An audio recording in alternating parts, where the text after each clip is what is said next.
नमस्कार, अपना बिहार के इस बुलेटिन में आपका बहुत स्वागत है। मैं हूं आपके साथ विभा उपाध्याय और बुलेटिन में बिहार की सबसे बड़ी खबर की बात सबसे पहले जो पटना से आ रही है, जहां पर बिहार विधानसभा का घेराव करने पहुंची राज्य भर के वार्ड सचिवों पर पुलिस ने लाठीचार्ज कर दिया।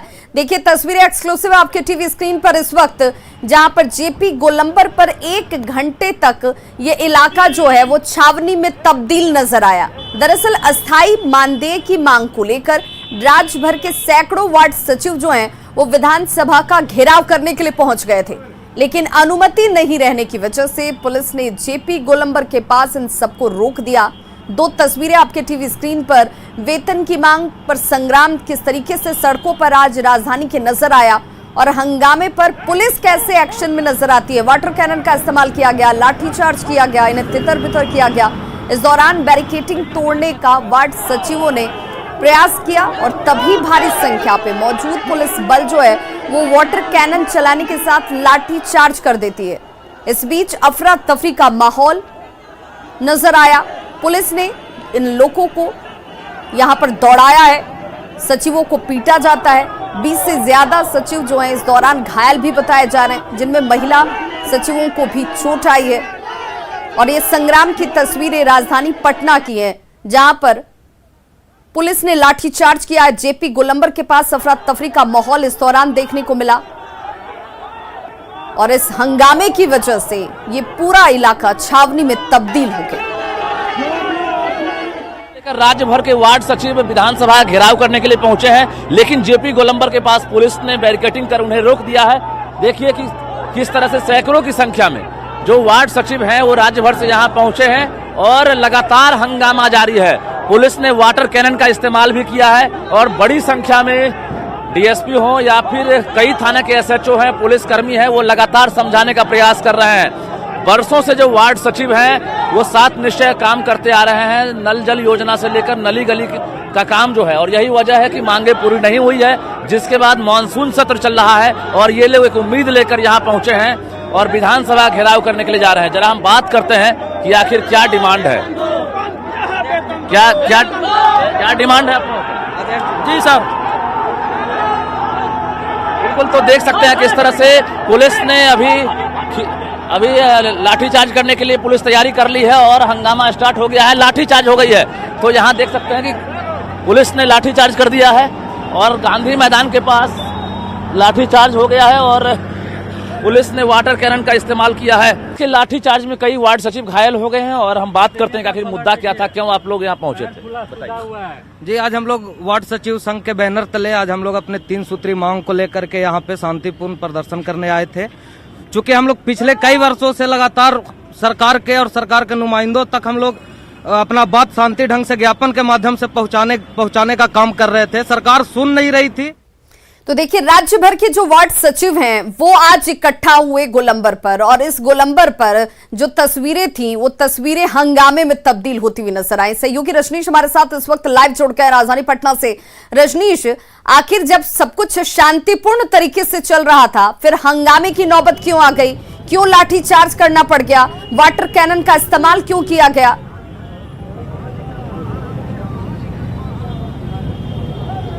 विभा, देखिए पुलिस का इसमें पूरी तरह से बर्बरतापूर्ण जो रवैया है वो सामने आया है। न्यूज 18 की टीम मौके पर मौजूद थी और शांतिपूर्वक प्रोटेस्ट चल रहा था। हालांकि ये जरूर है कि पुलिस ने अनुमति नहीं दी थी, लेकिन जब लाठीचार्ज हुआ उसके बाद अफरा तफरी का माहौल रहा और देख सकते हैं इस वक्त जितनी भीड़ आप देख पा रहे हैं सभी लोग चोटिल हुए हैं।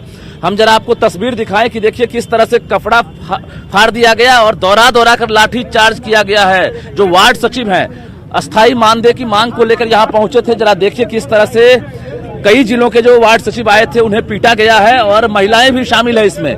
कई के हाथ फ्रैक्चर होने की भी सूचना मिल रही है तो कई का हेड इंजरी भी हो गया है। जरा हम दिखाते हैं किस तरह से चोट लगी है। जरा देखिए कि जो वार्ड सचिव हैं इन्हें 2 मिनट के अंदर में किस तरह से खदेड़ दिया गया और रिजर्व बैंक तक यानी 500 मीटर तक पुलिस ने दौड़ा कर पीटा है।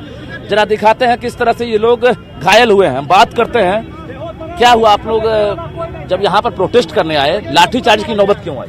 देखिए, हम लोग 1,14,692 वार्ड सचिव पूरी ईमानदारी के साथ हम लोग सरकार के काम को किया, लेकिन हम लोग जब मजदूरी की मांग करने के लिए गांधी मैदान से हम लोग विधानसभा मंच करने का फैसला लिया क्यों नौबत आई? 4 साल से हम लोग माननीय नीतीश कुमार जी और सम्राट चौधरी जी को ज्ञापन देने का काम किया, सिर्फ आश्वासन ही आश्वासन मिलता आ रहा है। क्या होगा, लाठीचार्ज क्यों किया गया? लाठीचार्ज हम लोग रजनीश पहुंचेंगे, हम आप तक पहुंचेंगे और इनके दर्द को भी, इनकी मांगों को भी सुनाएंगे। फिलहाल इस वक्त तेजस्वी यादव एक प्रेस कॉन्फ्रेंस कर रहे हैं, क्या कुछ कह रहे हैं जरा सुनते हैं। मांग है, हम चाहते थे कि सदन में प्रस्ताव लाए, लेकिन बार बार बोलने के बाद भी हमको प्रस्ताव लाने से रोका जा रहा है।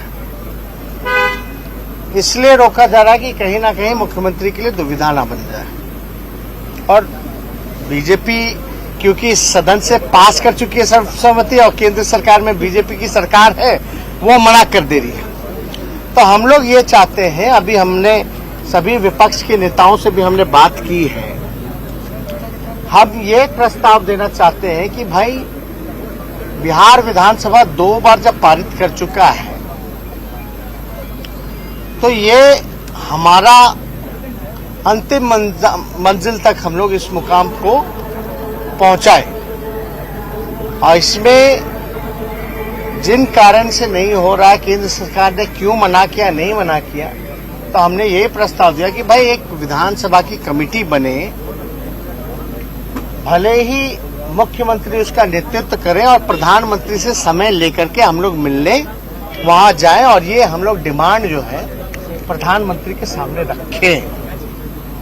अभी फिर से हम लोगों की बैठक होने वाली है विपक्ष के नेताओं के साथ, और हम लोग बैठक में यही फैसला हम लोग लेना चाहेंगे कि भाई मुख्यमंत्री से मिल करके, क्योंकि सदन में हर एक प्लेटफॉर्म में हम लोगों ने कोशिश कर लिया, क्योंकि ये मुद्दा आप लोग जानते हैं लालू जी शुरू से ही उठाते रहे हैं, हमारी पार्टी हमेशा से उठाती रही है, और जब मुख्यमंत्री को ऐतराज नहीं है तो हम लोग कम से कम मुख्यमंत्री से मिलकर के ये बात कहें कि आप प्रधानमंत्री से मिलने का समय लीजिए।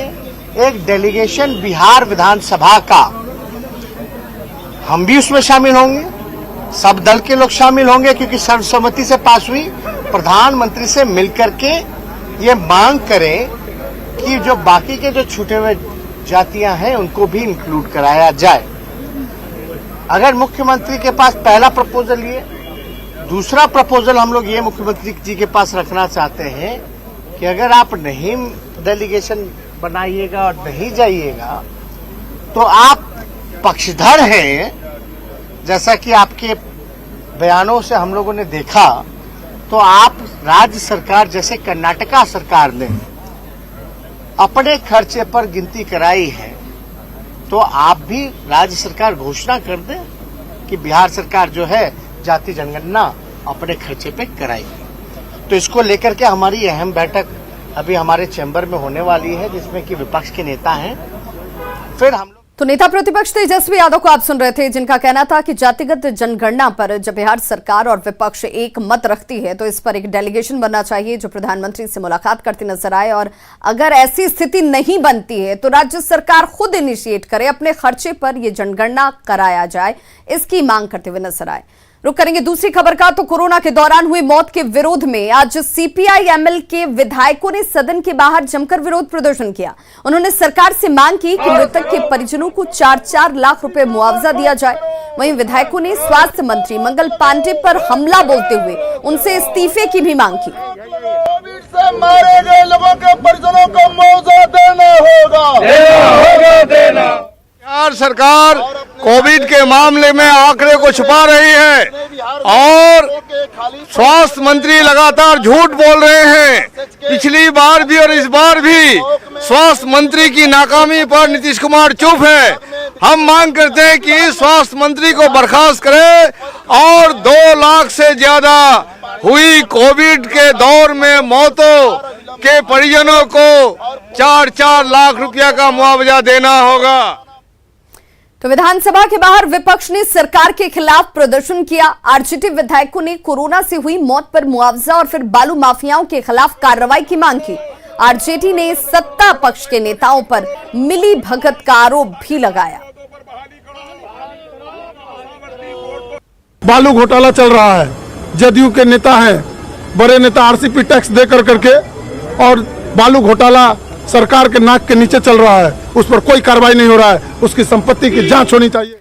टीएमसी सांसद महुआ मोइत्रा पर बीजेपी सांसद निशिकांत दुबे ने एक बड़ा आरोप लगाया। उन्होंने महुआ मोइत्रा पर हिंदी भाषियों को गाली देने का आरोप लगाया। उन्होंने कहा कि आईटी से जुड़ी संसदीय समिति की बैठक में महुआ मोइत्रा ने उन्हें बिहारी गुंडा कहा।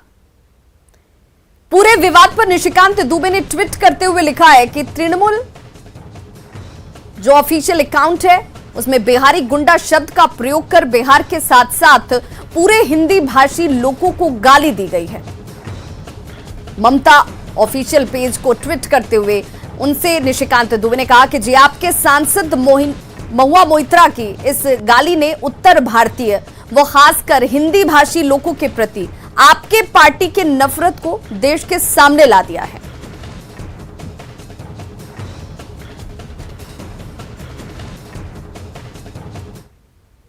कि जितने भी हिंदी भाषा भाषी लोग हैं, चाहे उत्तर प्रदेश के हैं, चाहे बिहार के हैं, चाहे झारखंड के हैं, चाहे मध्य प्रदेश के हैं, चाहे राजस्थान के हैं, चाहे दिल्ली के हैं, उन सबों से तृणमूल कांग्रेस को एलर्जी है, इसीलिए उन्होंने बिहारी गुंडा कहा।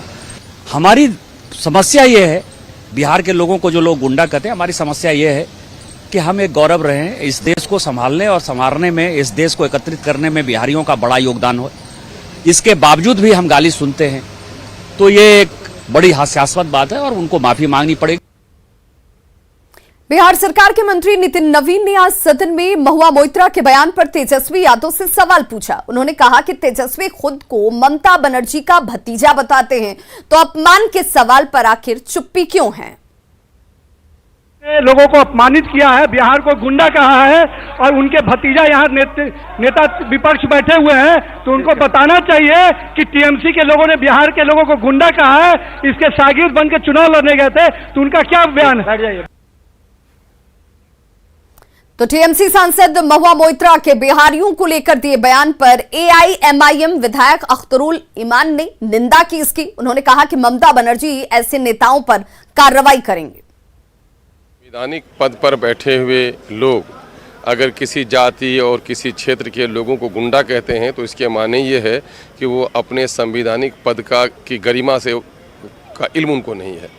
और बंगाल के लोगों ने इससे पहले भी कई राजनेताओं ने, आम लोगों ने नहीं, राजनेताओं ने कई बार बिहारियों के बारे में ये शब्द कहा है। मेरे माननीय मुख्यमंत्री का रिश्ता बड़ा अच्छा रिश्ता है वहाँ की नेत्री से, तो इनको हिसाब लेना चाहिए ऐसे लोगों का। आखिर हम बिहारियों को ये सोचने की ज़रूरत है कि आखिर बिहार का मान सम्मान से खिलवाड़ लोग क्यों कर रहे हैं। टीएमसी सांसद की बिहारियों पर अभद्र टिप्पणी से हर कोई हैरान है। सियासी गलियारों में बीजेपी हो या फिर जेटीयू या फिर कांग्रेस और आरजेडी, सभी ने एक सुर में इसकी निंदा की। टीएमसी के सांसद ने पार्लियामेंट में जिस भाषा का इस्तेमाल किया है, वह भाषा ही राजनीति की गुंडई है। अरे बिहार तो वह गौरवशाली राज्य है जहां चाणक्य और आर्यभट्ट की धरती है, देश और दुनिया को ज्ञान दिया है। स्वाभाविक रूप से हम टीएमसी के शीर्ष नेतृत्व से ये अनुरोध करते हैं कि भाषाई अपसंस्कृति और लंपट भाषाई का पर्याय अगर टीएमसी बनना चाहते हैं, तो बिहार के लोग बोझ नहीं होते हैं, बोझ उठाने वाले लोग होते हैं। और बिहार का गौरवशाली इतिहास है। जुबान पर नियंत्रण करिए, और ऐसी भाषा का इस्तेमाल करना राजनीति में का लंपटीकरण का पर्याय है। तृणमूल सांसद महुआ मोइत्रा के द्वारा कल आईटी कमेटी की बैठक में बिहार के लोगों के लिए अपशब्दों का प्रयोग किया गया, उनको गुंडा कहा गया। ये केवल बिहार का अपमान नहीं है, ये पूरे हिंदी भाषी क्षेत्रों का, खास कर करके उत्तर भारतीयों का अपमान है। अत्यंत ही निंदनीय और दुर्भाग्यपूर्ण बातें हैं जो यदाकथा बिहार के बाहर के लोगों के द्वारा बिहारियों के बारे में, बिहार के लोगों के बारे में कही जाती है। चाहे महाराष्ट्र हो, दक्षिण के राज्य हो, अब बंगाल तक की बात आ गई। मैं समझता हूं ऐसे मामलों में जब बिहारियत और बिहारियों के ऊपर निंदनीय और आपत्तिजनक टिप्पणी की जाती हो, तो मेरा स्पष्ट मानना है कि एक स्वर से इसका विरोध होना चाहिए। देखिए, बंगाली बिहारी भाई भाई ये सब दिन से ये कल्चर रहा है, और बिहारी को कोई गुंडा कहे ये भी बर्दाश्त बिहारी नहीं कर सकता है। बिहारी को कोई गुंडा नहीं कह सकता है, ये बर्दाश्त के बाहर है। टीएमसी सांसद के बयान की चौतरफा अब निंदा हो रही है। आइए सुनते हैं लोगों ने क्या प्रतिक्रियाएं दी। नहीं, देखिए ये लफ्ज उनका ठीक नहीं है। किसी में कमियां अच्छाइयां वो बोल सकते हैं। आप कोई गुंडा बोलिएगा तो यह तो पूरे बिहार का अपमान है। व्यक्ति कोई हो सकता है, लेकिन बिहार का गुंडा बोलना, सबको अपमानित करना है, उनको माफी मांगनी चाहिए। कि महुआ मित्रा का राजनीतिक उद्भव जो है राजनीतिक कार्यकर्ता के तौर पर नहीं हुआ है। एक सेलिब्रिटी, एक डांसर, एक देह की नुमाइश करने वाली फिल्म स्टार के रूप में हुआ है, तो उससे बहुत अच्छा उम्मीद नहीं किया जा सकता। यह बहुत ही खेदजनक बयान है और यदि ऐसा कहा है तो उनको माफ़ी मांगनी चाहिए या अपने बयान को वापस लेना चाहिए। संसदीय राजनीति में इस तरह के बयानों की जगह नहीं है। जो नहीं है उन पर आप इस तरह का आरोप कैसे लगा सकते हैं, ये खुद में सोचने की चीज़ है। मैं कंडेम करता हूँ और मैं निवेदन करता हूँ कि किसी सांसद ने इस तरह के बयान दिए हैं उनको अपना बयान वापस लेना चाहिए। गुंडा, क्रिमिनल कहना किसी भी सांसद को ये शायद उचित नहीं है, और सभ्य भाषा में भी बहुत चीज कहा जा सकता है, उस दायरे में रह के ही बोलना चाहिए। नेता प्रतिपक्ष तेजस्वी यादव ने भी टीएमसी सांसद के बयान पर कहा कि बिहार लोकतंत्र की जननी है। बयान देने वाले बिहार को जानते नहीं हैं।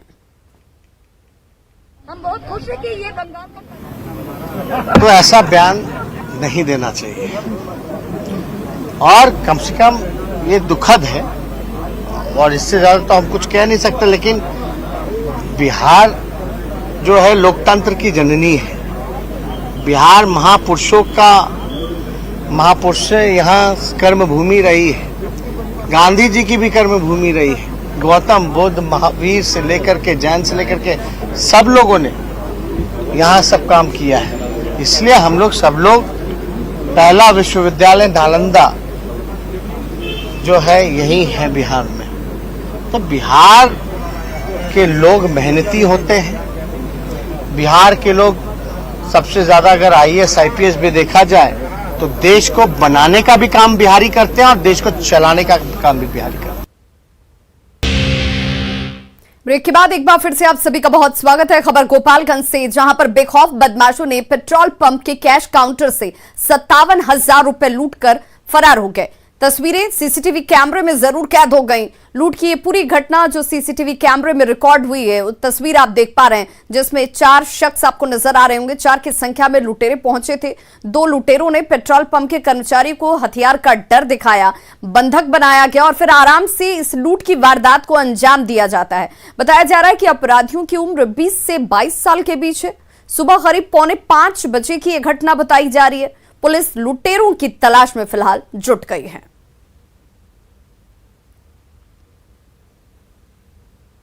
औरंगाबाद में नबीनगर के पूर्व प्रमुख का एक वीडियो वायरल हो रहा है। वायरल वीडियो की पुष्टि हालांकि न्यूज़ 18 नहीं करता। वीडियो में राइफल से फायरिंग करने की तस्वीरें कैद हुई हैं। तस्वीरें आपके सामने जो इस वक्त वीडियो वायरल हो रहा है। संजीव कुमार सिंह चचेरी बहन के शादी समारोह में अपने पैतृक गांव बिलासपुर गए हुए थे। वहीं पर हर्ष फायरिंग की गई। पूर्व प्रमुख के साथ 2 और राइफलधारी भी आपको नजर आ रहे होंगे। जिले के एसपी ने वीडियो की जांच कराकर कार्रवाई का भरोसा दिया है।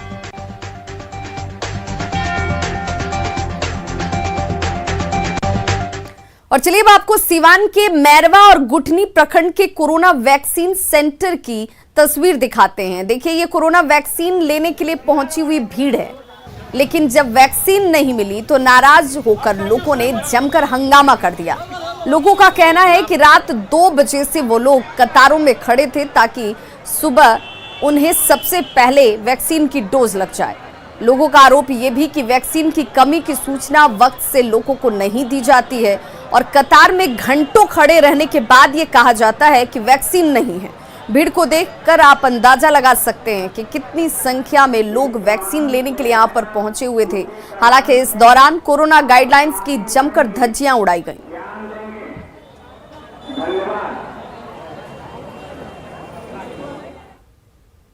अब दवाइयाँ होते नहीं, सुइया लगते नहीं क्यों के भी। अब पूरा ऐसा में सब गई नहीं लगवाओगे तो सुइयो ना मिलो।